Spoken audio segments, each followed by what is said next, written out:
আচ্ছা বলেন তো ভাই, বাঘ দেখতে ভালো না বাঘিনী দেখতে ভালো? বাঘ, রয়্যাল বেঙ্গল টাইগার, ভাবই আলাদা। সিংহর ক্ষেত্রে দেখেন ওটাই তাই। মুরুগ আছে, মুরুগ, মুরগির মধ্যে মুরুগ দেখতে ভালো না মুরগি দেখতে ভালো বলেন তো? মুরুগ দেখতে একটা ভালো লাগে না ভাইজান? কত স্মার্ট, কত সুন্দর, লেজ কত সুন্দর, ভাব নিয়ে হেঁটে বেড়ায়। সবচাইতে যে পাখির মধ্যে সুন্দর পাখি তার নাম হচ্ছে ময়ূর। তো ভাই ময়ূর যে পেখম তুলে নাচে, ওটা ছেলে নামে? ওটা ছেলে। আর ময়ূরিনী যেটা আছে ওকে দেখতেই মানুষ চায় না, ওকে দেখলেই গা ঘিন ঘিন করে।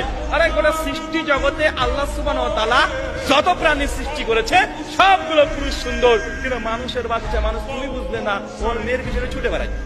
ও মেয়ের পেছনে ছুটে বেড়াচ্ছে, ওটা ডুপ্লিকেট। কুড়ি হবে ও বুড়ি হয়ে যাবে, আর ছেলেরা কুড়ির পরে স্মার্ট আরো হয়ে যাবে।